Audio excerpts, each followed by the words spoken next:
And that's why he was, but now, after his death on the cross, he became our representative. He is now exalted at the right hand of God, crowned with glory. And you know what Ephesians 2, and we will learn this in the retreat. In Ephesians 2, the word of Ephesians 2:6, God raised us up with Him and seated us with Him in the heavenly realms. So when God exalted Jesus after finishing His work of redemption, God crowned Him with glory and honor at His right hand. And Paul says, do you know that when you accept Christ as your Savior, you believe in Christ, you are identified with Christ. So the Father sees you as being raised up at His right hand, and He sees you in Christ at His right hand. The right hand of a king in ancient kingdoms is the place of the highest honor in the kingdom. That is only reserved for the valiant commanders in the battlefield who fight the wars of the king. And when they come home victorious and they defeated the enemies of the king will honor them by making them, this commander, sit at his right hand. The place of the highest honor in the kingdom. And because Jesus and what Jesus did for us, He was exalted by God at the right hand, the seat of highest honor, to honor Him for what He has done in fulfilling the plan of God. But Jesus, Paul said, God seated us with Him in the heavenly places. So the honor that Jesus received from the Father is the honor that we now share. We are the most honored beings in the universe. Not even angels are honored that way. To be seated at the right hand of God in Christ. No other creation has that experience. We have been so highly honored by God. Amen. That's how all angels know us. They know us because of our identification in Christ. That's why you see we are destined. But the sad thing is that in our earthly experiences, even in the church, in the family, Christian families, we continue to dishonor one another. Because of jealousy, bitterness, pride, etc. All those sins that hurt and grieve the Holy Spirit, who wants to preserve His unity in the body of Christ. That is why, even among churches, walang gossip, slander, siraan, judgmentalism, sisiraan sa leader, kaya makakaingitan, yayabang, di ba? Ito yung sumisira sa testimony ng church. But it is not a worthy representation of who we really are. We have been so honored by God. The question is, why do we dishonor one another? That brother na nakasama ng loob mo, in-honor yan ng Diyos tulad mo. You have no right to dishonor. You have to forgive him. Just as God forgave you, so that mabalik yung honor mo. Okay? That's why He forgave us.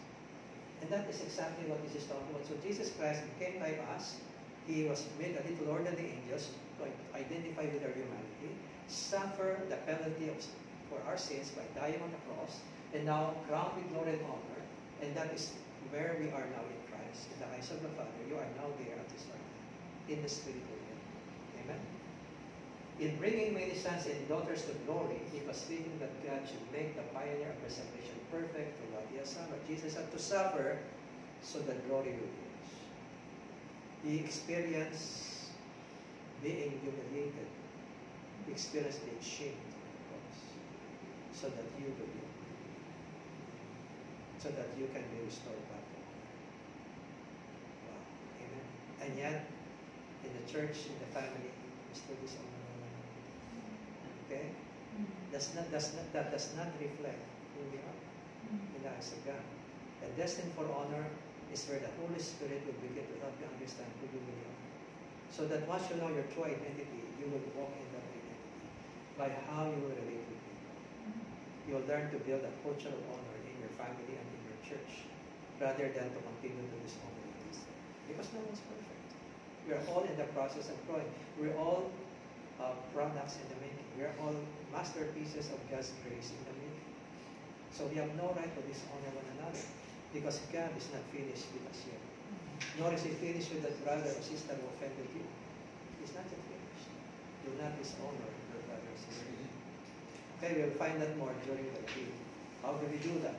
But again, you can never really understand the kind of roles that God wants us to perform in our relationships, in the family, in the church, until we understand who we are. Kasi kahit Christian tayo, yung ating identity, based pa rin sa dating sense of identity natin before we came to Christ. We tend to look down on ourselves. We tend to hate ourselves, right? We tend to condemn ourselves, correct? But it's not who you are. That is who you are. But because many Christians do not know who they really are, they continue to in those patterns of self-rejection that they will project to others. Because if you reject yourself, you'll tend to reject others. If you're judgmental of yourself, you'll be judgmental of others. If you cannot forgive yourself, you cannot even forgive others. If you hate yourself, you always find yourself hating others. Because you cannot give to people what you have done. You only give to them what you are.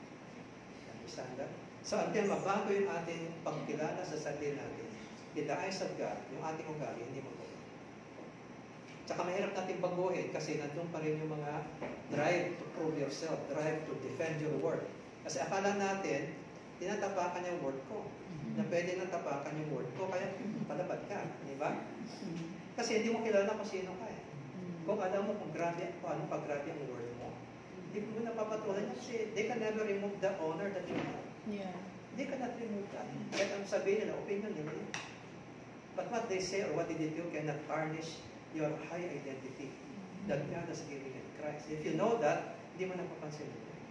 Pero kung ikaw umaasa sa tao para sa halaga mo, sa identity mo, mapapaaway ka talaga. Kasi dinideprive ka eh. Ng something that you feel you deserve. Right? Kaya papaaway ka. Asawa mo, away mo. Diba? Away mo asawa kasi parang feeling mo, binababa niya pakahalaga mo. Is taking you for granted, is na criticizing you, whatever. Kasi you have to defend your word. Ba't ka na i-defend ang word mo? That is something you can never lose if you know who you are. It means. You understand this? Kaya mahirap magbago ang ating ugali pag yung ating pananaw sa sarili natin ay mababa. Kasi you find yourself defending yourself all the time. Or trying to prove your worth, sometimes at the expense of others. Because you don't really know. You understand why there are so many dysfunctions in the family and the body of Christ. Okay? So that's why the desire of God is to bring us back to in Christ. All because of the grace of God. We don't deserve this. But God chose to show grace when we never deserved it by allowing Jesus to suffer the consequences of your sins so that you can be brought back to honor. Amen? That's why in Romans chapter 12 verse 10, ano sabi doon? Love one another sincerely and honor one another above yourselves. In this church, hindi ba criticizing one another. Honoring one another. One translation goes, outdo one another in showing honor to one another. Another translation, delighting in honoring one another, not delighting in criticizing each other. Dishonoring. Okay? Kasi we don't know who we are.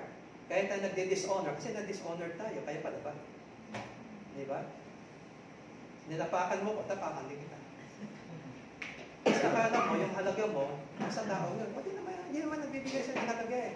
Kung bigay ka ng halaga, bonus na lang yun. Pero yung halaga mo, buo na.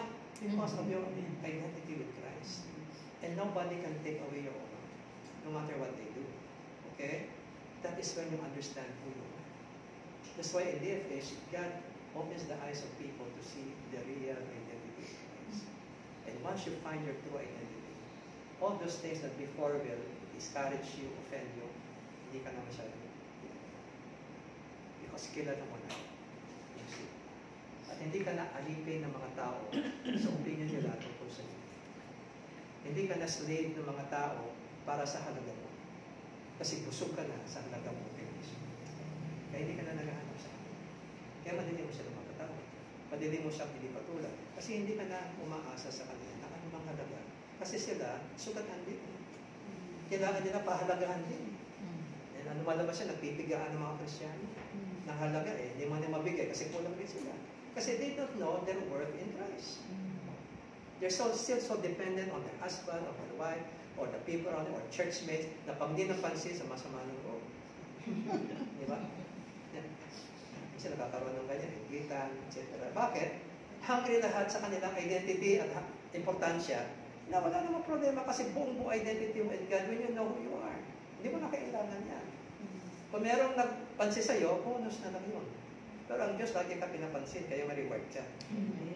Kasi doon ka tumitingin para sa halaga mo, hindi ka na tumitingin sa tao. Kaya ang relationship ngayon, ganda. You'll be more kind to your offenders. You can love your enemies because you don't need them to establish your faith. Whatever they say, that's their opinion. Okay? And you pray for them. Bless those who curse you. Pray for those who persecute you. Do good to them. You can actually do that when you know who you are. Pero kung umaasa ka sa tao, sa asawa mo, para sa halaga mo, wala ka tapos ng away mo. Kasi hindi mabibigay ng asawa mo lahat ang halagang hinahanap mo. Kasi tao rin yan, natulad na rin, uhaw rin sa halaga niya. Kaya kung di mo ina-affirm ang husband mo, baka umasa i-affirm ka. Kasi hindi naman ginagawa. Pareho lang naman kayo kailangan ma-affirm. Pareho kayong sugatan. Pareho kayong na-damage ang identity. Hindi pwede one way. If you want your husband to affirm you, why don't you start affirming your husband first? Amen? Because ikaw, sobrang affirm ka na in Christ. Sobrang nakalaga. Mamigay ka.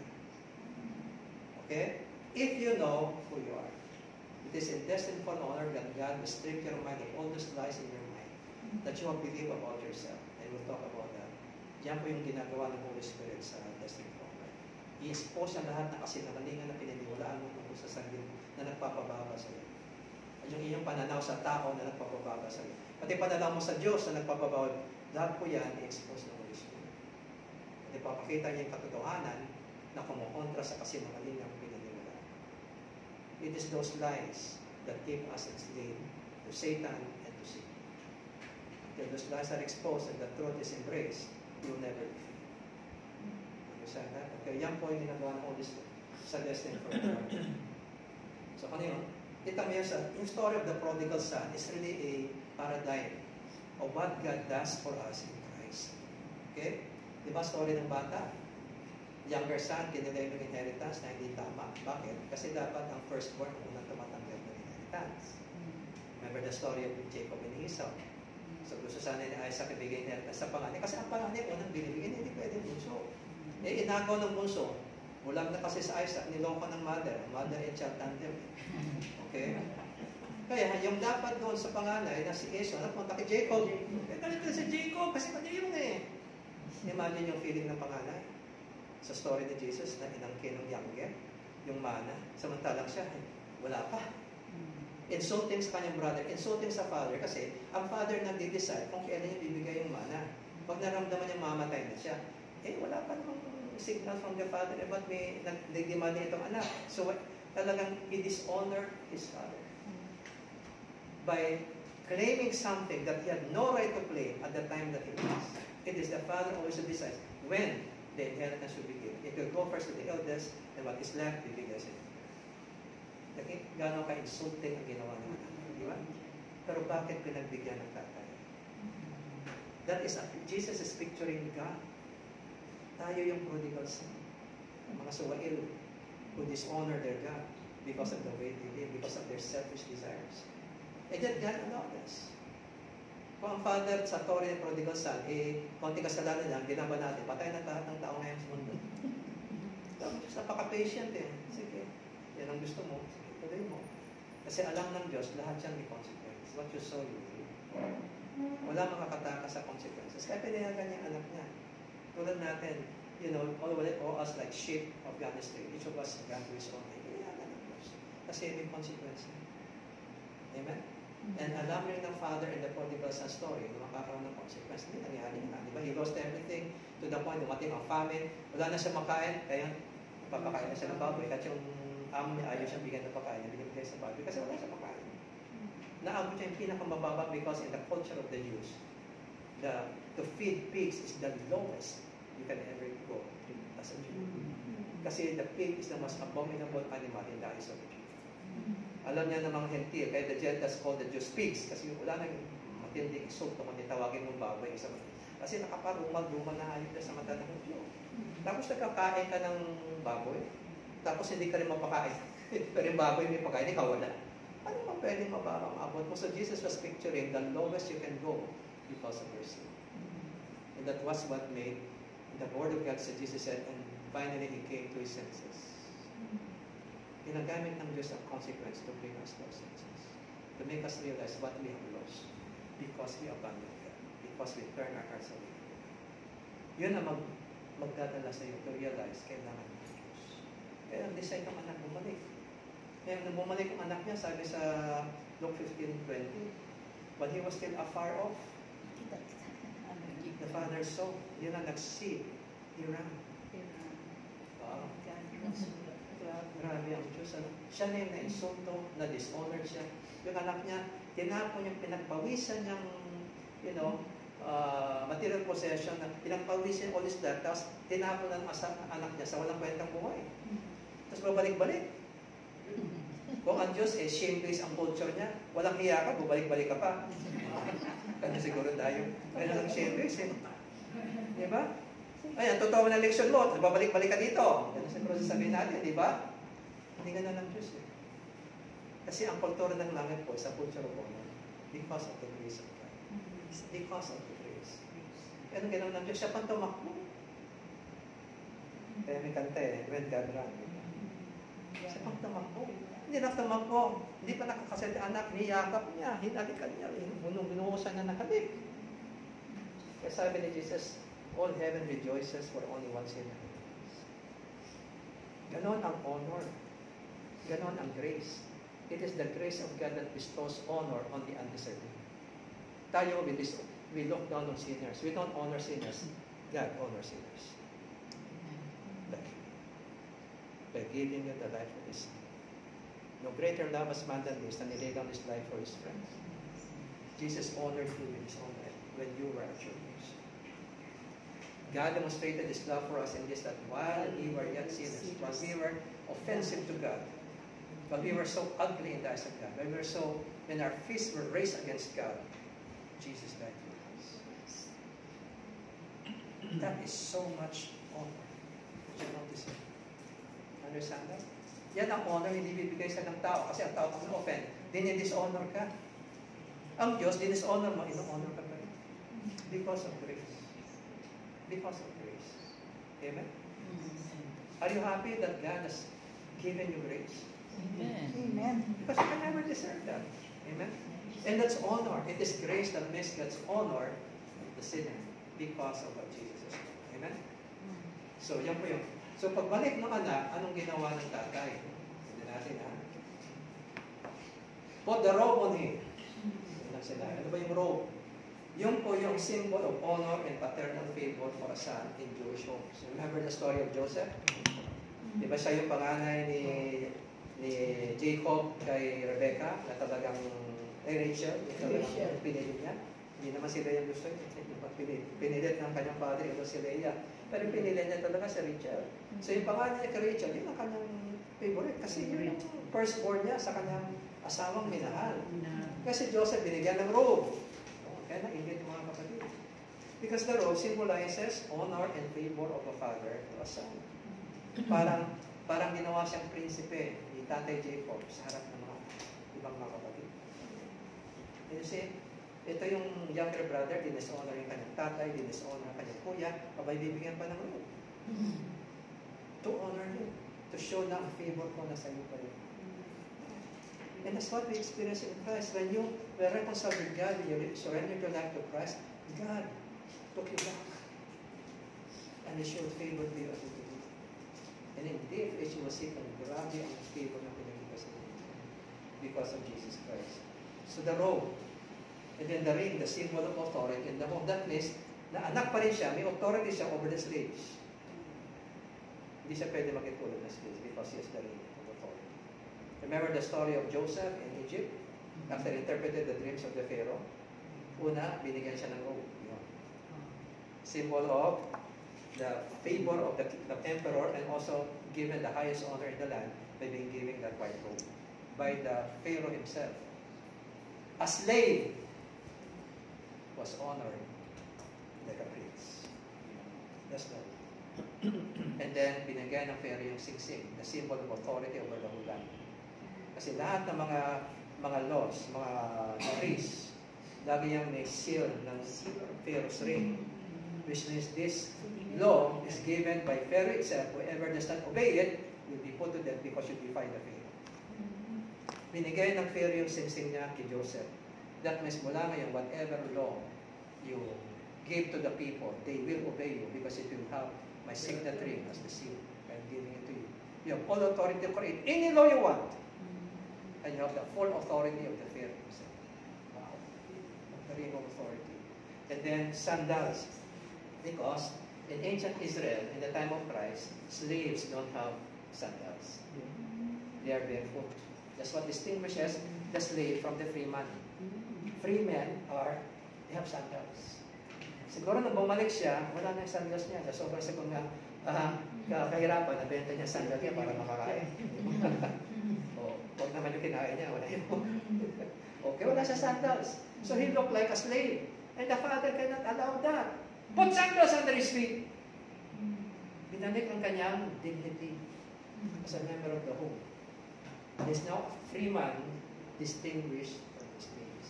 So what did God do in the story of Jesus when the sinful son came back? He restored all of glory. And that's what God did to you when you came home. When you repented and gave life to God, God brought you back honor. Amen?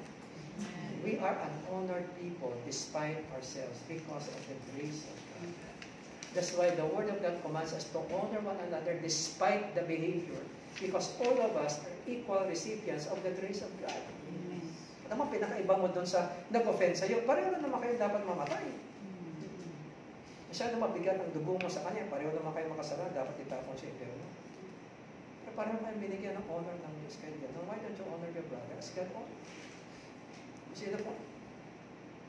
Ito po yung change na ginagawa ng Diyos pag nakita mo kung sino ka. Amen? So, sandals.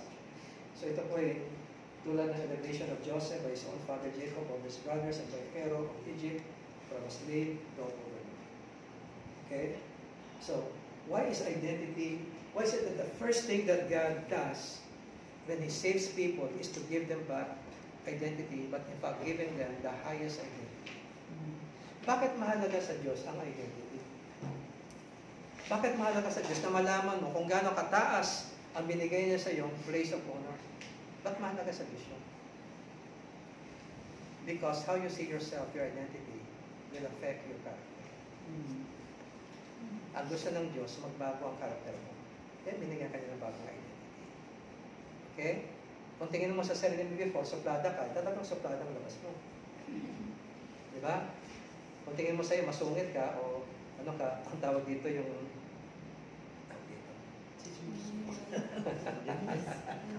mataray. Magiging mataray, yun ang tingin mo sa sarili mo eh. Yun ang identity mo eh. Kaya ang Diyos, para pag-uwi ugali natin, binigyan tayo ng napakataas na identity. Kasi ang gusto niya, makita sa atin ang character ng Diyos mismo. The nobility of His character that arises from your awareness of who you are. You are royal in the eyes of God. You are all royals. Behave like a royal. You understand this? Now you understand why identity is so important to God? Because identity is the foundation of character and destiny. Hindi magbabago ang character mo kung hindi mo makilala kung sino ka talaga. Kasi wala kang basis eh. Hindi ka rin makaka-attain sa nais ng Diyos na maging ikaw, your destiny, what God meant you to be, until makilala mo si Diyos. Ngayon we'll see why. Okay? Take a look at this. Identity, how you see yourself. Pero more important, from God's point of view, identity is who you really are as God sees you in His grace. How does God see you in His grace? You are seated at the right hand of the Father, place of highest honor. And all angels honor you. Kaya sabi nga sa Hebrews chapter 1, are not angels ministering spirits sent to those who will inherit, sent to serve those who will inherit salvation? Kaya mga angels ayon sa Word of God are sent us to serve us because we are mataas ang ating posisyon. Mataas po posisyon natin sa mga angels ngayon because you have been identified with Christ. If Christ was made a little lower than the angels when he became man, when he was exalted, he was crowned in glory and honor, higher than all principalities and powers, higher than all angels. And because we share in that position, we share that authority and honor of Christ over the entire spiritual dimension. That's why demons know. You know that because I have been in deliverance ministry for many years as a Baptist pastor in Manila. We have cast out so many demon-possessed people because of the place of dami mga demonyo talaga nun. gang wars every night, patayan yung mga kabataan. Grabe infestation of demons kasi meron pong coven of mediums in that neighborhood. Kaya, ang dami may mga, alam mo, ang isang bagay na nakita ko in all this experience of deliverance, makikita natin kung paano po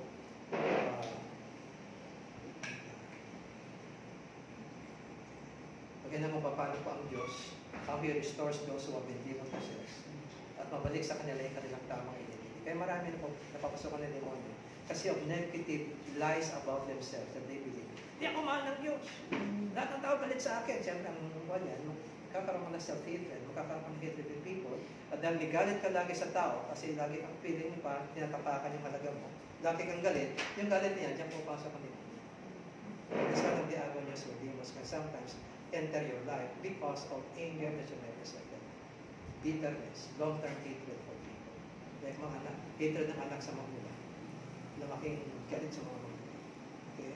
Yan po pwede po masapil ng demonyo because yung anger allows the devil a foothold in their life. According to Ephesians 4, 26 to 27, do not let the sun go down your so angry and do not give the devil. Okay? So, who are you really in the eyes of God? That is what you will discover. Amen? We all suffer from damaged identities because of our shame-based upbringing. Ano ibig sabihin ng shame-based upbringing? Filipino culture is shame-based culture. What is a shame-based culture? It is a society where people try to control or change behavior by shaming, by degrading, by speaking all manner of degrading words. Kaya ating Tagalog language, punong-puno ng mga degrading words. Marami dyan kasi lang pinagalingan. Nieta, ganyan. May American na rin yan, shield, ganyan. Diba? Ang dami mga degrading words. Yung mga finger symbols pa ngayon, di ba? Yun ang culture, modern culture. Yan ang shame-based culture because you're trying to control people's behavior by threatening them, by degrading words, or you try to change them by saying the worst of them so they will be challenged to change. Para hindi ka na mapahiya. Papahiyain ka para gumawa ka ng paraan para hindi ka na mapahiya. Babaguhin mo sarili mo. Kundi papahiyain ka na papahiyain. So do you agree that Filipino culture is shame-based? Yes. That's why when you grow up in your family, parang lagi na napapansin yung pangit sa inyo, hindi nakita yung maganda. Kasi ang shame-based culture focuses on the negative. Because its desire is to degrade you para mahamong ka magbago. So, amen? Are we doing that to our children? Yung shame-based upbringing na yan has been damaging our identities since our child. We are made to look down on ourselves. We're made to hate ourselves. We're meant to reject ourselves. Because ang parents ko minsan, walang time sa anak, kundi para pagalitan. Tsaka in the family where it's shame-based, there is no allowance for learning and improvement. Basta the first time magkamali ka, tama agad. Hindi na binigyan ng chance to learn from the experience. Para, okay, mali pala yun. Kita mo tama, mali na iba. The next time, magkagayon pa ba yan? Hindi na. Hindi agad paparusahan kasi give time, give allowance na magkakamali pa yan, bigyan mo ng chance na matuto siya para dito mabago niya. Hindi mo mababago sa isang instant kasi ang mga habits, kahit tayo mga adults, hindi natin mababago in one instant yung habits natin. But we expect that from others. Asawa mo, nag-sorry sa'yo, kailang bukas, santo na siya. Di ba? Sorry na. So you will expect talaga magbabago na siya. Nananakinig ka. Alam mo na yan ngayon, ito yun. But if you have been married for a long time, kada na bang sorry niyan, ulitin yan. Kasi habit yan eh. Okay? Hindi mo mababago ang habit kung hindi ka nakafocus. Okay? Hindi ka talaga determined, hindi magbabago yan. Kaya ano mag-inspire sa kanya to be determined? Yung mga negative remarks mo, lalong binababa mo pagkatao niya. Lalo siya mag-discourage, lalo siya mawala ng lakas sa loob. Nabaguhin niya kasi para pinalabas mo, wala siyang kwenta. Understand? Yan pa yung shame-based culture. So do you admit na nadamage siya? Because of this kind of culture. Kaya nga, we are not able to separate identity from destiny. You learn this at DFH. Kasi sa shame-based culture, behavior equals identity. Kung gumawa ka ng mali, kung ikaw ay gumawa ng masamang tao ka, kung nagbigay ka ng disappointment, you are a disappointment. Okay? Ikaw gumawa ng, ng something stupid, you are stupid. Hindi natin nahiwala yung behavior sa identity. Yan po ang shameless culture. In an honor culture, like the Jewish culture, iniwala yung identity sa behavior. Okay? Nagkamali ka, pero yung pagkatao hindi niya ibababa. Minimaintain pa rin respeto sa pagkatao mo kahit mali ginagawa mo. Kasi yung behavior mo pwedeng baguhin. Understand that? That's why God can hate sin, your behavior, but hindi naman. Yan po yung honor-based culture. That the honor of people are preserved despite wrong behavior. In a shameless culture, hindi ganun. Kung anong behavior mo, ikaw yun. Identity mo yun. Binababa ang pagkatao mo. Kaya lahat tayo, mababantingin natin sa sarili natin. Kaya kanina, have to prove something to them. Hindi! Magaling ako! They are driven to prove. Sometimes at the expense of others. Kayabangan. Siraan mo. Kasi you're trying to prove something eh. Kasi nga, sugat ang kasi. You're damaged. Kaya po natin, kaya, damaged identity will always lead to damaged identity. Sabi sa mga pastor, alam mo, kung nahirapan ka ayusin mga pangit ng ugali ng church members or maybe ikaw mismo bilang pastor or asawa mo or mga leaders mo. Hindi mo mababayan by just, correcting them because kung habit yan, yun ako mahirap pag-uwi niya. Isang ganun. Okay? Maliman talaga kung determined talaga siya kasi na-discipline siya. Okay. Na-discipline eh. Kaya magbago ka, hindi ka ma-restore. Di ba? Pero, there's a better way to help people change. Empower them to change. Okay? It's building confidence na kaya nilang pag-uwi. You understand that? So, damaged identity leads to damaged character due to the drive for self-validation because masyadong nawalan tayo ng identity sa pamilya. When we go out of the home, we are all wanting to find our identity. To prove our worth na hindi natin naramdaman, na-affirm sa family. Hanapin natin sa barkada. Hanapin natin sa social media. Mga anak natin, maraming naging addict sa gaming. Bakit? Kasi doon na-affirm sila, may identity sila doon. Bakit na-addict sa cellphone? Kasi doon may identity sila, na-affirm sila doon. Sa family, na-affirm ba sila? Hindi. Kaya ma-addict talaga sila dyan. Tapos, magtataka yung magulang. Bakit naman ako ganyan? Hindi, may tinuro ko, ganyan. Kaka-criticize mo ng anak mo, naghahanap ng identity ng anak mo, doon nakakita eh. Doon niya inuhugot yung kanyang need for identity, kaya naging addict sa mood. So, ang problema na saan? Okay? Because we failed to build a culture of honor in the home. The house is not a home pag walang sense of affirmation and identity. Amen? It is affirmation that creates belongingness. Constant criticism eliminates you. From your parents, from your brothers. Say, lagi mo negative nga. Ay, you don't feel you. Kaya hindi mo. Right? Because everybody is out to driven to validate themselves or to vindicate. Pag asak na sila, gasanti talaga yan kasi tinapakan mo halaga ko eh. Okay? Caused by past rejection, especially in the home, that is often pursued without consideration for or at the expense of others. You try to prove your worth, validate your identity, sometimes at the expense of others. Sometimes without concern for how you will affect others. Kaya meron pa isang journalist na nagsabi, Filipino culture is a damaged culture. Why? Because Filipinos are also out there somehow to prove their own interests at the expense of others. Parang walang sense of community. Walang pakailan how this will impact others in their community. They're all out there trying to find their worth and prove their worth.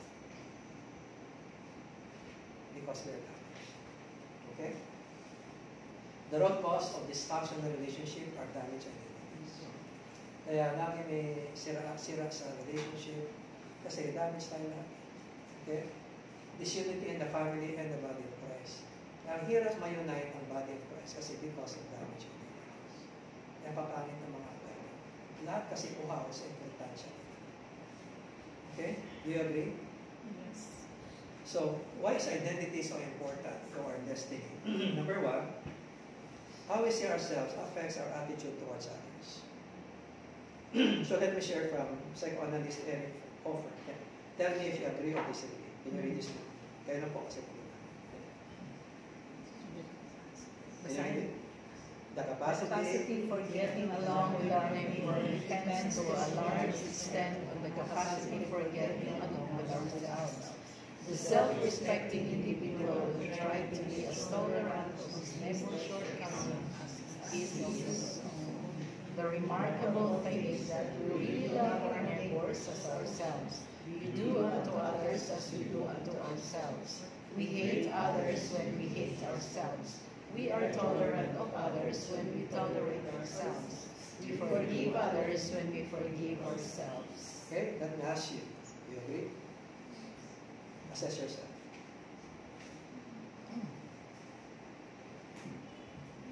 You can never give to people what you do. You only give what you do. That is? Eh, pag damage, ang tingin mo sa sarili mo, nagiging damage yung mentality mo sa sarili mo. So, una, ikaw sa sarili. Kaya wala kang confidence o desire to honor others kasi masyado kang gusto. Gana ka na True or false? Agree? It's another one, also by Eric Hoffer. Continuation. Communities together. Self-contempt, however vague, sharpens our eyes for the imperfections of others. We usually strive to reveal in others the blemishes we hide in ourselves. It is not love of self, but hatred of self, which is the root of the troubles that afflict the world. Okay. Analyze. Mga teachers kayo. You agree on this? Pag you hate yourself, mas sensitive ka makita yung pangit sa iba. Kasi nakapokus ka sa pangit sa sarili. Naghahanap ka ng kapatas. Diba? Alam niyo ba kung bakit ang Filipino culture is a gossiping culture? Parang maraming tao, alam na nagatinan sa gossip. Parang ito may bagong kwento na. Sige, parang may bagong happening, may bagong kwento na. Bakit ba napaka-gossiping culture ng Filipinos? Kasi lahat ay damage. Naghahanap tayo ng madama kung mas importante ako kaysa sa ibang tao. Kaya we love to talk down about people because it makes us feel good about ourselves. Bakit mo na-enjoy yung pag-usapan yung pangit ng iba? Ba't ka nag-enjoy ito, Jonathan? What is it makes you enjoy that? Kasi you felt compensated. Na hindi ka tulad ng tao nyo. Na-affirm ka. Pero at the expense of others. Sabi ko nga, tayo natin, gusto natin machismis. Pero pag tayo na-chismis, nagalit tayo. Ano kung ginagawa sa kapwa mo, ayaw mo galit sa'yo? Tama? Okay? So yun ang sabi niya. Pag ikaw ni self-contempt, magiging sensitive ka sa kapangitan ng iba kasi nagkahanap ng kapatas. You call that psychological compensation for your low view of yourself. Okay? So, tanong. Tayo ba mahilig na hanapin yung pangit sa iba? Okay? We usually strive to reveal in others the blemishes we have in ourselves para makahanap ka ng kapatas. Pero isang preacher, kilalang preacher. Pag na-preach against pornography, talagang parang may fire from heaven na bumabagsak pag siya nag-preach. Against pornography, yun pala, ginagawa niya. Famous singing evangelist. Okay? Yan po, because we strive to reveal in others the blemishes we hide in ourselves para ilabas natin. Nahuli-huli ako, masama yun, pero ako ganun. You try to cover up. They're focusing on the same thing in others. Ang yan ang tawag dyan, psychological compensation. It is not love of self, but hatred of self, which is at the root of the troubles that afflict our world. Kaya that's why you love your neighbor as yourself. Pinalitan ni Jesus ng bagong command. Bakit? Ang hirap kasi gawin. Kasi many people hate themselves. And labas yan, hate ka rin sa neighbor. So ano sabi ni Jesus? A new commandment I give you. Love one another, no longer as you love yourself, as I have loved you. Kasi hindi kayo marunong magmahal sa inyo. Pag mamahal sa inyo, kahit offensive kayo, I gave my life for you. Kahit sinaktan niyo ako, I show kindness to you. Kung paano ka magmahal sa inyo na ganyan, gawin niyo sa isa't isa. Kasi mayroon yung as you love yourself, kasi most people hate themselves because of shameless of things. Ang pattern ngayon, hindi as love yourself. Ang pattern is how Jesus loved you, which is so unconditional, so full of grace towards those who are offended. Okay? Here's another one. Can we read this together? Persons of high self-esteem are not driven to make themselves superior to others. They do not seek to prove their value by measuring themselves against comparative standards. Their joy is being who they are, not having none better than someone else. Naintindihan niyo po. Yung mga tao na hindi masaya pag hindi nila sila nakakatapak ng iba kasi parang that's how they feel good about themselves. They always compare. Their joy. Pero yung mga taong mataas ang pananaw sa sarili, may positive sense of identity. May clear sense of identity sila. They don't have to prove themselves superior to others. Walang pride yung mga taong ganyan. Bakit? Happy na sila for who they are. They have nothing to prove. So they're just be themselves without having to make themselves superior to others. Kasi they are not driven. Okay? They do not seek to prove their value by measuring themselves against others. Ito yung mga taong hindi nakocompare kasi masaya siya pag mas mayaman ka sa kanya, mas magaling, mas masaya siya. Kasi wala siyang issue sa identity. He's not trying to prove I'm better than you. Wala siyang ganun kasi happy na siya, ano siya. Okay? That's why their joy is being who they are, not in being better than someone else. Kaya maraming awayan sa body of Christ, sa church, sa pamilya, lahat uhaw sa kanilang importansya. Di ba? Agree or disagree? All of these are rooted in issues of identity. Halos lahat po ng mga dysfunctions sa ating relationships, whether in the family, the marriage of the church, or even in our workplace, are all rooted in identity issues. You're trying to defend or prove your worth. Kaya, when you spend so much energy trying to validate yourself, or trying to vindicate your damaged identity, you will have little energy left to really love people. Wala ka ng energy to really love people. Kasi ang focus mo, ako pangtanggol sarili mo, pakita mo may importansya ako. Pero kung busog ka na sa identity mo in Christ, you are happy for who you are, wala ka na hinahanap sa buhay, mas marami kang energy loving people. Kasi wala ka ng issue sa sarili mo. Kahit asawa mo, mapapamahal ka sa asawa, kahit ganun siya. Kasi naintindihan mo, wala naman perfecto. Bawasan ko na ng expectation ko para hindi ako mag-frustrate. Kasi ako rin naman, I also feel my husband is sometimes. Pareho naman kami. But I'm happy because of who I am in Christ.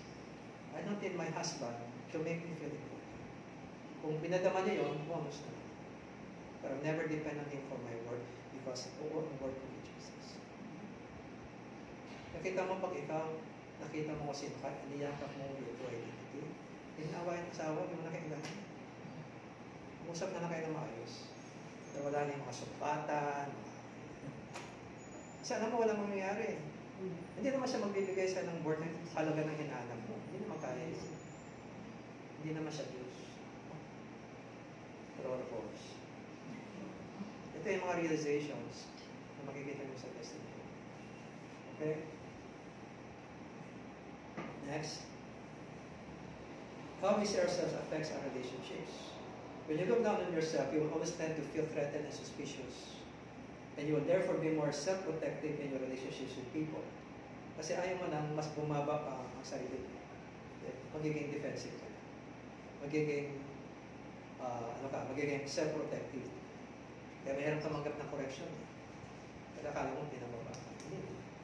Gusto ka ng tulungan na maging better. Or dahil sanay ka lagi sa rejection, tingnan mo ng rejection. Okay? So, and you will therefore be more self-protective in your relationship with people. Kung self-protective ka, wala ka ng energy to truly love people. Kasi lahat ng energy nakafocus to protect yourself. Especially with your spouse. Okay? This can lead to either withdrawal or hostility, walang katapusang away, towards those you consider as a threat to you kasi hindi mo pinapadama sa iyong palagay. Kasi uhaw ka sa pagpapahalaga nila. Kaya addicted ka. Kaya ka nagmayaki. True or false? Ito yung tinuro sa atin ng shameless culture natin. Kasi sa kultura natin, nawala tayo ng identity sa pamilya.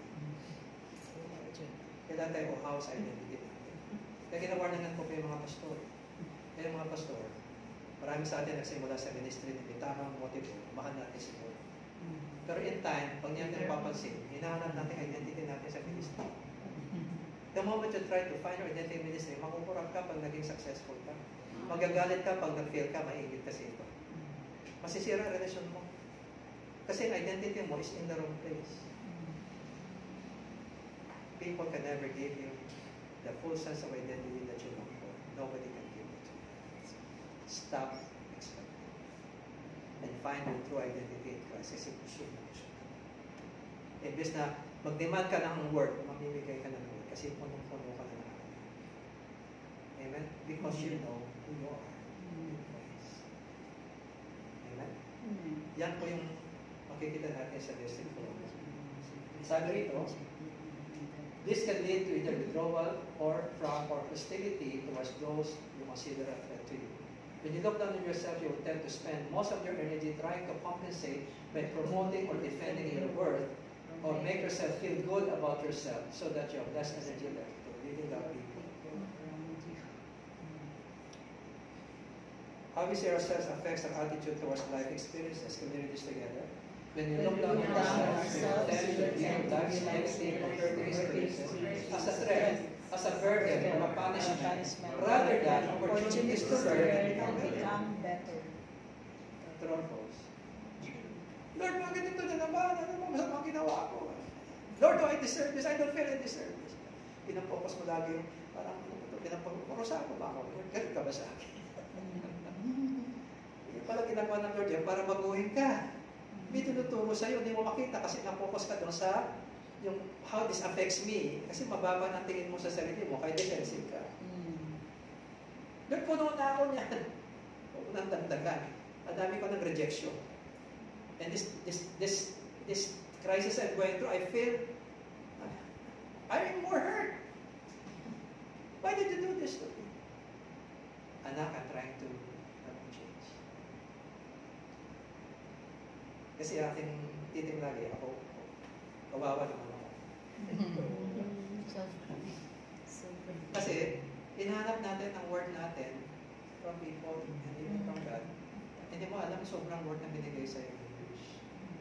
Para isipin mo gano'n ang Diyos sa'yo. Imagine this, Jesus Christ was sinless, was punished for the one who is a sinner. But no greater love can you ever find than how God loved you. Tapos magdududa ka. Hindi po natin, meron gusto ko na lang pag-uwi, pero pinapayaw niya. Kaya pag di ka nagbago, don't worry, ang Diyos mahilig sa mga repeat exam. Pag di ka pumasa, uulitin niya yun. Kaya kapasin yung mga anak, akala ko tapos na ako dito, ba't ito na naman, ulit na naman. Makikita niya sa Destined for Honor the second day. Ba't ulit-ulit to? Yan na, hindi ka pa pumasa doon sa nakarang, kaya ulitin kita. Salamat ka, may repeat exam ka.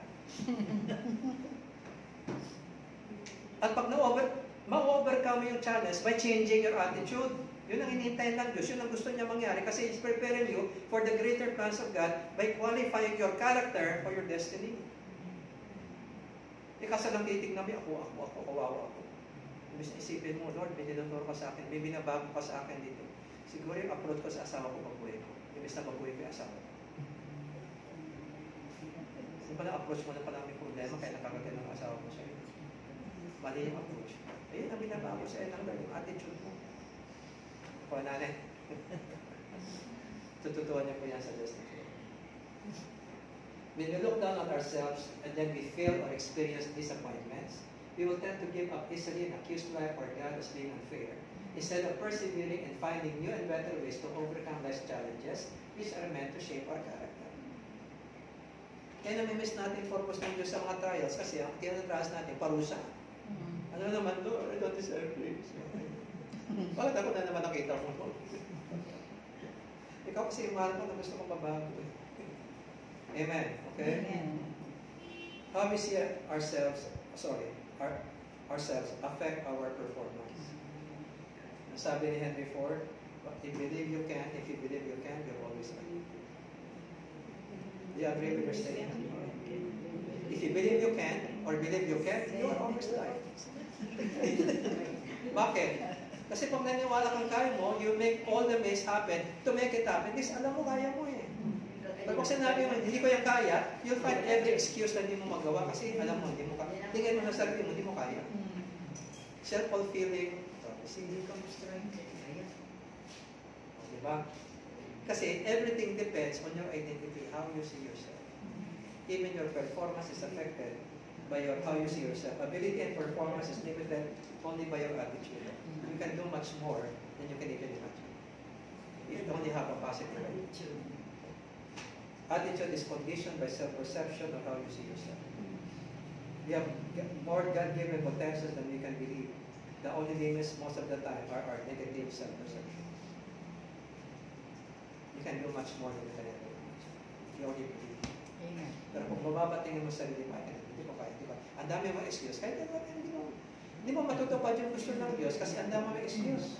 Kasi nga, ang dami kasi namalingan dyan sa mind mo na galing pa sa magulang mo, wala kang kwenta, pero hindi ka asensyo niya na, ganyan ka. All those lies are given. And they face the Holy Spirit exposes these lies. And then, confronts you with the truth. Okay? Sabi in Henry Ford, there isn't a person anywhere that isn't capable of doing more than it is. Kung mababa mo, walang ipananaw mo sa sarili. Once you know who you are in God's eyes, nothing is impossible. Titingnan ko po, once you know who you are in God's eyes and what you have in Christ, nothing is impossible. Amen? Si Pablo Picasso, kita niyo yung mga artworks ni Pablo Picasso. Magaling ba siya? When he was old, his friends came to him with this question. Pablo, everything that you do has a touch of greatness. Can we ask, what is the secret of your greatness? You want to know the secret of his greatness? Itong sagot niya. My mother said to me, son, if you become a soldier, you will surely become a general. If you become a monk, you will surely end up as a pope. When they became a painter, they became a Picasso. So ano raw sekreto na katikalan niya? The mother will never stop to affirm her faith in his son's potential for greatness. Imbis na puro negative ang nifit niya sa anak niya, puro positive. Kaya he rose up to fulfill the vision na binigay sa kanya. Kasi binigyan siya ng mother niya ng strong sense of identity. Anak, ano nang pasukan mo? Magiging magaling ka. Grabing identity yun. Niyakap niya yun. Kaya naging galing siya. Tingnan mo yung Filipino culture. Ikaw na, ganito ka. O, pasaway ka, ganyan. Patay. Kaya maglaki, pasaway ka. Patay. Kasi yun, identity binibigyan mo. Kasi nasa motor, kailang pahiyain mo para magbago. Nagbago nga, napilitan, galit pa sa'yo.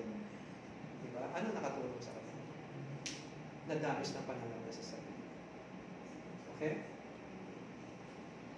Kaya sa mata ng Diyos, napakalaga ng identity. Your identity or self-perception ultimately determines the level of your performance and the quality of your relationships with people, the quality of your behavior, and the quality of your life. It often depends on how you see yourself. Sabi nga na Einstein, an American writer, you do not see things as they are, you see things as you are. Our self-perception determines how we look at others, the world, and our experiences. Pag malitingin mo sa sarili mo, magiging malitingin mo sa tao, sa mundo, at saka sa mga karanasan. That's why identity is the foundation of character and destiny. Most Christians do not know this. Pastors, most of them. Leaders. Kaya marami, tuloy pa rin sa mga pangit na na walang pagkakas. Okay? So excited na kayo sa Destined for Honor? Yeah. You see, the first thing that God gave you when you became a Christian is identity. If anyone is in Christ, he is a new creation. The old, yung shame of your past, yung lahat nakapangitan mo sa nakaraan, lahat nakahayupan mo sa nakaraan, wala na sa Diyos yung pinatawag na lang siya. Amen?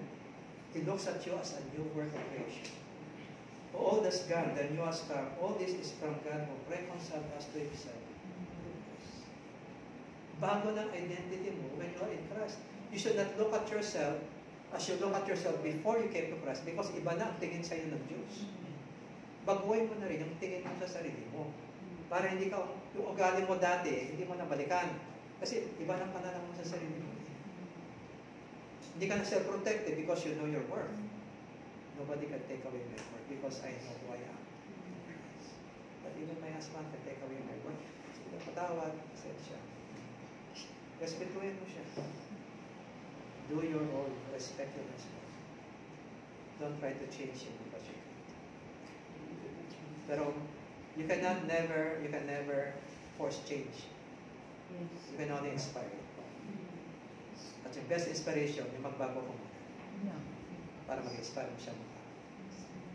True or false? Kaya marami pupunta sa akin sa counseling, hindi man yung lalaki, lagi yung babae. Diba? E pag lumapit sa akin na lalaki for counseling sa marriage, binabati ko, congratulations, you are really amazing. For you to admit na kailangan mo tulong. Marami ng lalaki mayabang. At wala na sa lugar. Okay? Pero yung humingi ng tulong, binabati ko, you are really amazing. Kasi you are willing to face the truth about yourself. Welcome. Eh kasi mga wife ang pupunta karamihan. Ano ginagawa sa wife? Tinuruan ko sila magbago. Kasi ang goal nila, baguhin yung asawa eh. Pupunta yan sa akin, Pastor, paano mo baguhin yung asawa? Parang ganun yung vision. Paano mo ba baguhin yung asawa? Masyado na ako frustrated, masyado na ako, unong na ako. Ayoko na. Pagod ng puso ko. Ganyan yung mga reklamo. Di ba? Napapakansel na kayo. Pagod na ang puso. Ayaw mo na. Susuko ka na, di ba? Sabi ko, alam mo kung bakit pinapayagan ng Diyos siya? Kasi gusto ka niyang baguhin, ayaw mo magbago. Hindi mo pwede baguhin yung asawa mo. Hindi ka naman Diyos. Pero pwede mo baguhin yung ugali mo sa kanya, attitude mo sa kanya, approach mo sa kanya, para sana magbago din siya. Kasi nahahamon na siya sa pagbabago.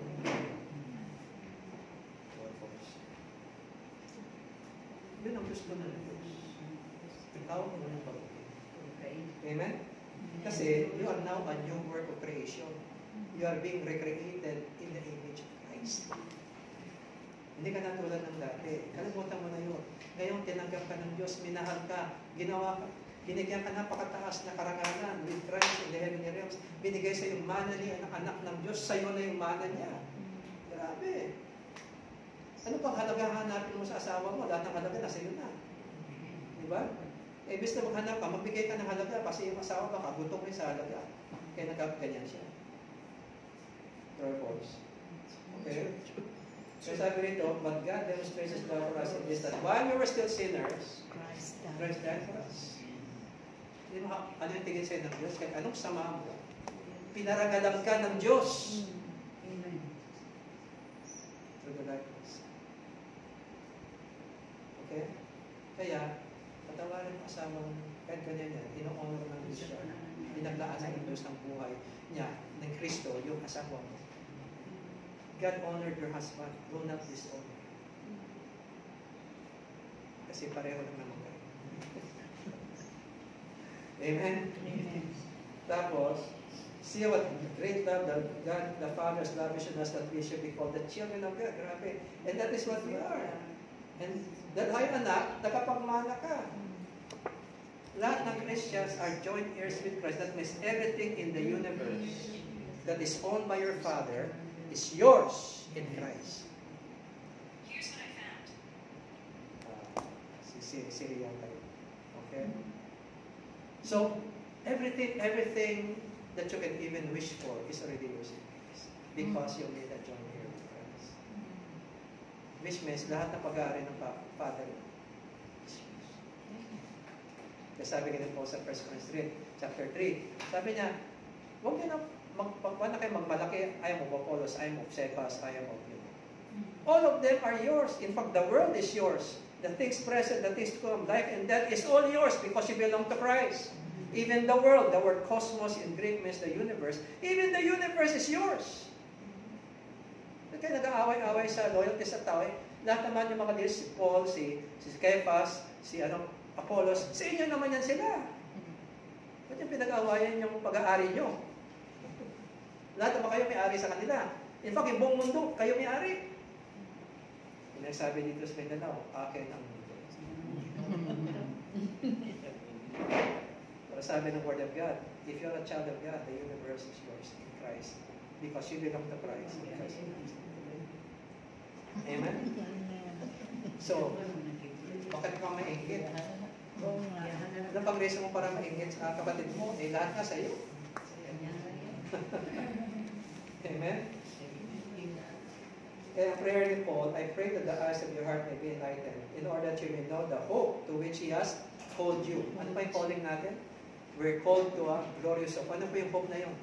The riches of His glorious inheritance in His holy place. All the riches of your Father is yours in Christ. Amen. Yan ang calling. We are called to the hope. You are royal because you are children of the God of the universe. And you have a royal inheritance from your Father. Grabe halaga yun. Walang makakabigay sa inyo sa mundo ito. Kahit si Elon Musk, the richest man in the world, cannot give you this kind of inheritance. Because that's everything. Grabe ang parangal sa atin. Kaya sabi nito, sana mabuksan yung mata nyo, makita nyo kung ano yung hope na binigay niya sa inyo. Ito yun. That is your calling. Because you're a child of God, you will receive the glorious inheritance of Christ. That's everything. Amen? Amen. See that more sa BFH, ang detalye niya. Kaya sabi niya, as a prisoner, same book, no? Ang conclusion, dahil ito yung calling nyo, sabi niya, as a prisoner of the Lord, then I urge that you live a life worthy of the calling. Ano may calling? To share in the glorious inheritance of Christ, which is now in us because we're united with Christ. Grabe ang ating status. Grabe ang ating, possessions. Yan ang calling mo. Mamuhay ka ng ayon sa calling mo. Kung ganyan identity mo, pakita mo sa ugali mo. You are royal. Live like one. Ang mga royal people po, pag nag-insulto sa amin, na pinapansin mo. Bakit? Wala kahit ang insulto ng tao sa kanila, hindi makalis ang halaga nila kasi mga royal sila eh. Wala makakabago niyan. Kaya they don't bother with people, gina-insulto sila. Wala effect sa kanila kasi they know who they are. They know their worth. Kaya tayo, napapaaway kasi masyado po haw sa word mo, doon sa tao, hindi nabigay na away. Sama mo yun. Kasi halaga mo, hinuhugot mo sa kanya. Samantalang napakahalaga mo na pala. Since you've been called to this, live a life worthy of the glory. How? Sa ugali nyo. Be completely humble kasi wala ka nang dapat ipagmalaki kasi everything is yours. Ano pang gusto mo i-prove sa mundo? Identity mo is whole and intact. You are a child of God, you are everything your Father. Grabe ang status mo, napakataas para magyayabang ka pa. You don't need that. Be humble. Gentle sa mga nakaka-offend. Kasi kahit anong insulto na, hindi na maka-apekto sa iyo kasi they know who you are. You can be gentle with them. Right? Be patient. Ayan mo. Mabago din yan in God's time. Patulan. Amen? Kasi hindi naman pwede niya ma-damage yung identity mo kasi buo identity. You're a royal. Amen? And give allowances. No? Bear. We know that. Give allowances. Hindi naman maging perfecto sa isang araw yan. Kahit ikaw. Diba? Yeah. Give allowance. Bear with one another. Kasi wala siyang magawa na makaka-apekto sa identity. Kasi you know what you were called to. Amen? And itong mga ugali na ito, humility, patience, gentleness, forbearance, ito po yung nagpe-preserve ng unity of the Spirit in the body of Christ because we have peaceful relationship with people kasi hindi na tayo nagpapakapekto. Wala na tayo gustong ipatunay kasi busog na tayo sa halaga, sobrang halaga. You don't need to prove anything. So wala kang issue. Right? Kaya peace ka with people. Kahit mga maldita sa iyo, peace pa rin. Ganun siya eh. Papray ko na lang. Like anong sabihin niya, cannot damage you. Because I know it. I understand why identity is so important. Okay?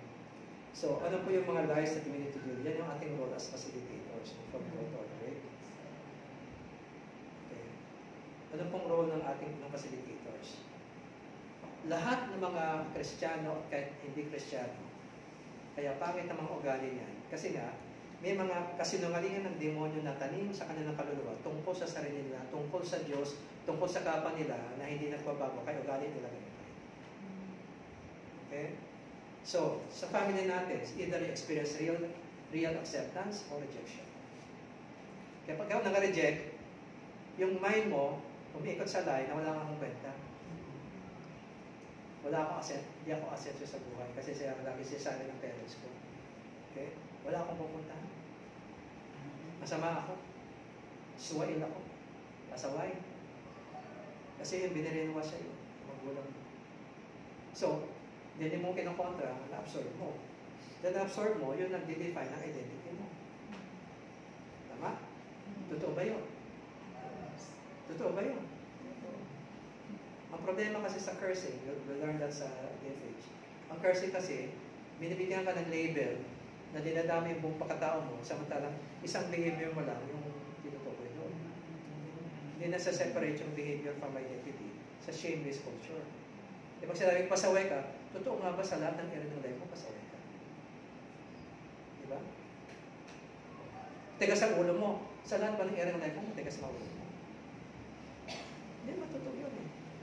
Every curse is an exaggeration and sometimes even a total lie in itself. Kasi kung may isang perception na magulo sa inyo, mali.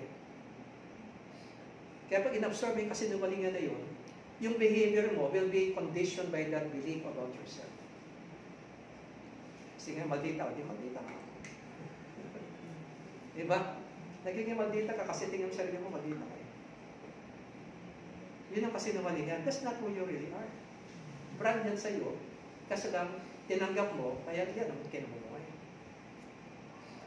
Okay? So, acceptance, abay, magandang sense of identity kasi ina-affirm ka ng tatay mo, anak, I'm so proud of you, wow. Diba? Nakaka-shape yung sa identity mo, pero positive. Yan, maganda.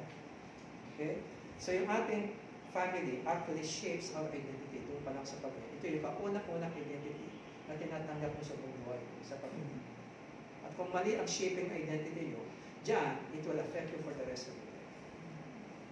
And we'll see more of that sa DFH. Our experiences, that trying hard ka maging singer, pumalpa ka, pahiya ka, ayaw ka. So tingin mo siya, failure ka sa singing.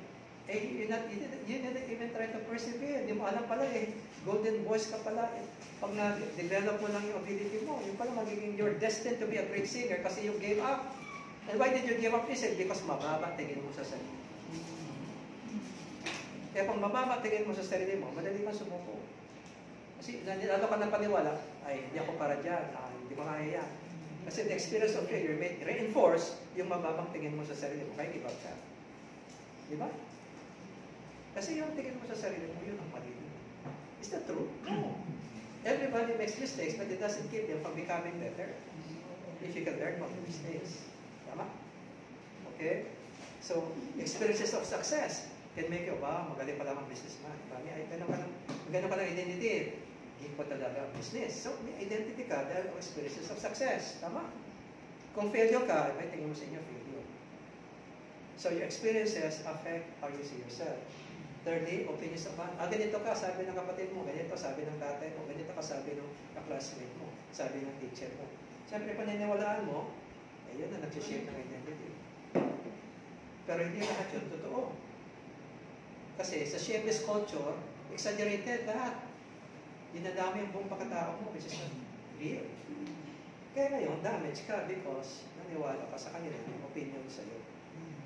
Yung ating belief system, sa religion, kung tingin mo sa Diyos, vindictive, punitive God.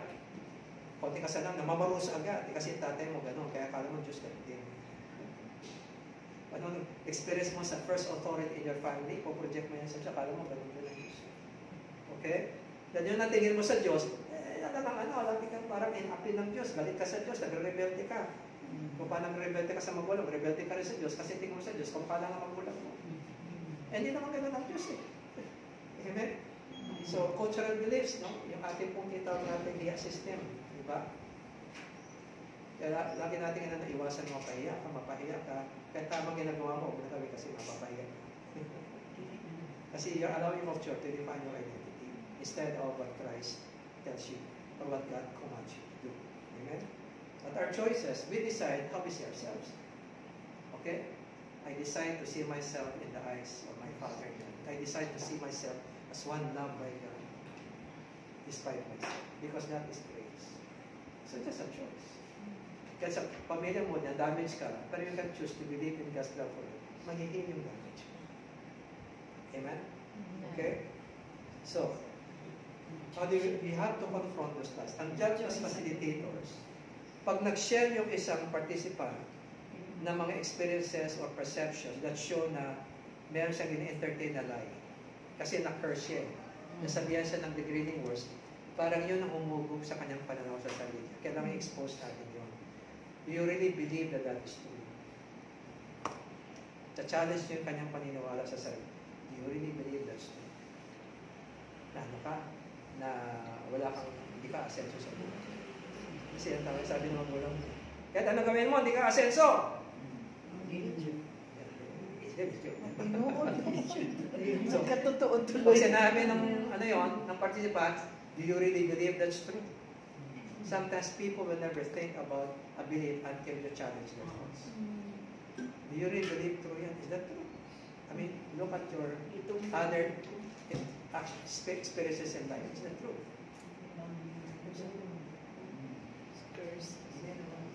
Kasi yun ang ginagawa ng curse. It damages your life. It puts lies into your mind about yourself. Kailangan niya ma-renounce yung lie, ma-receive yung truth. No, you're not that person. Amen? Okay? So, kaya sabi nga niyo po, the weapons that we fight with are not of the weapons of the world. On the contrary, they have divine power to demolish strongholds. Ano po yung strongholds? Strongholds in the mind. We say the strongholds in the mind. Ito na yung Word of God. Kailangan pumasok sa kaluluwa ng tao. Hindi makapasok kasi may stronghold, may pader. Nare-resist yung truth of God. Ito yung truth. Hindi matanggap na tayo yung truth kasi may pader na does not allow the truth to penetrate. Ano pa yung mga kasinungalingan? Mga lies of the devil in your mind about God, yourself, or other people. Kaya yung truth ng Diyos hindi makapasok. Kasi nilalabanan ng mga kasinungalingan sa isip ng tao. Sabi niya, hindi naman ako mahal ng Diyos eh. Diba? Pero ang totoo, mahal siya ng Diyos, tama? Ba't hindi niya matanggap? Kasi meron siyang konsepto, pinabayaan ako ng Diyos eh. Ano kailangan ko siya? Sabi, mahal ko siya. Yun yung lie. Actually, siya pinabayaan ng Diyos. Pinayagan ng Diyos yun kasi gagamitin ng Diyos yung later on. Pag na-heal na siya, to minister to others. Yun yung truth na hindi niya alam. Katingin niya, hindi siya mahal ng Diyos. Kailangan mag-breakthrough para ma-settle siya. Sino siya naniniwala na o kayo na marami kasalanan ang ginawa sa isang araw. Sa gabi magpe-pray kayo. Nahiya na kayo mag-pray.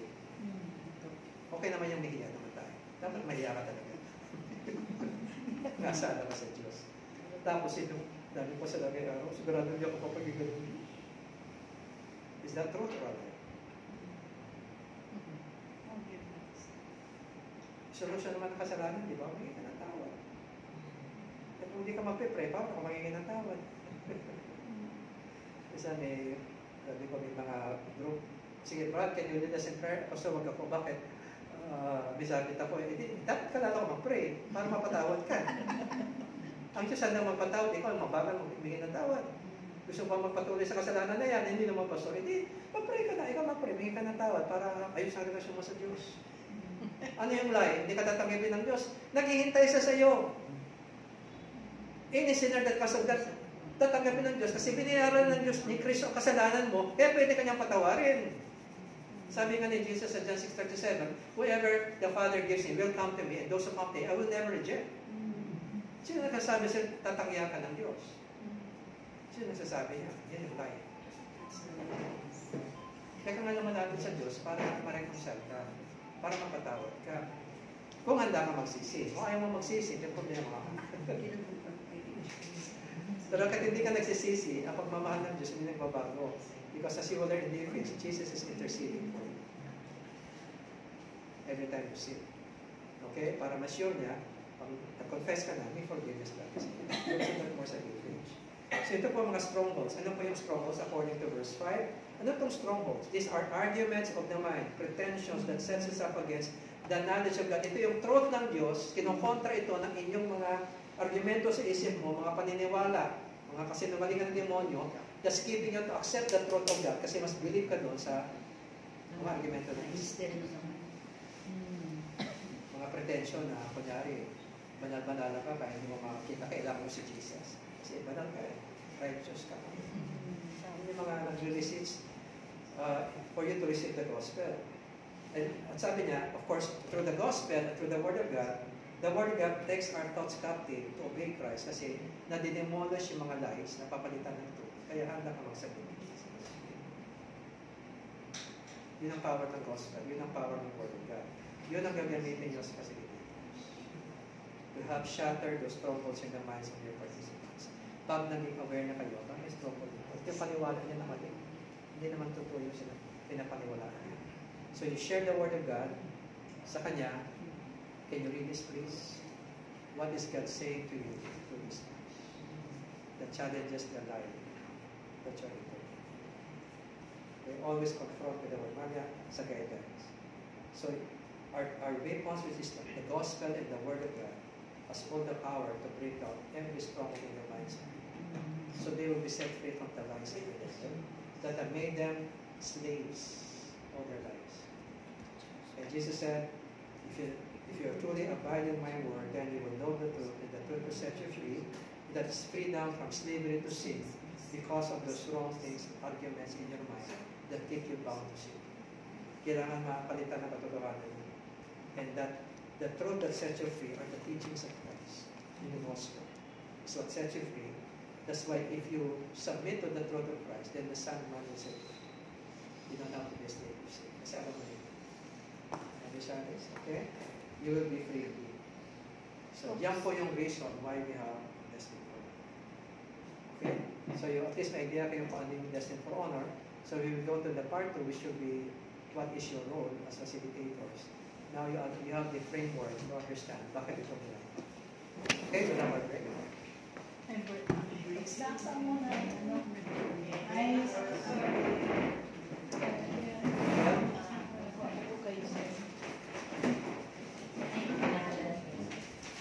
Lisa lang po. Masarap ang gusto niyo yung pala-alam. Ang Jen, okay. Ikaw, ate.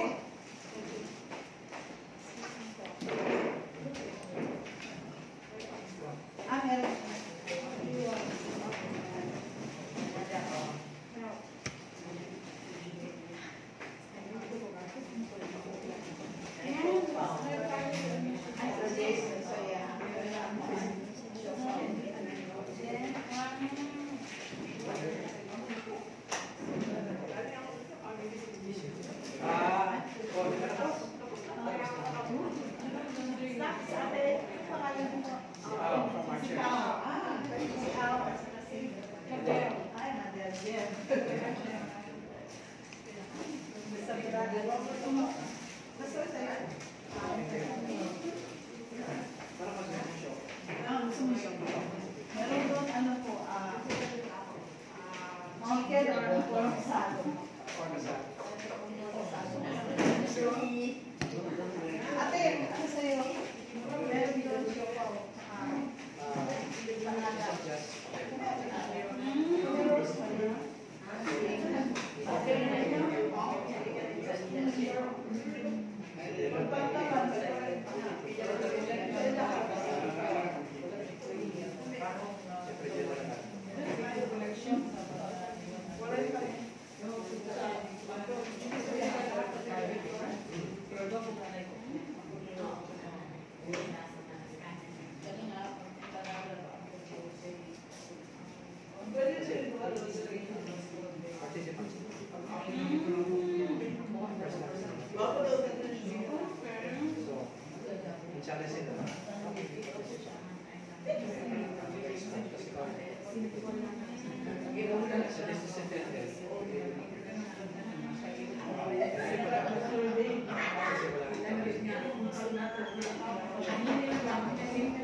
pwede i-off?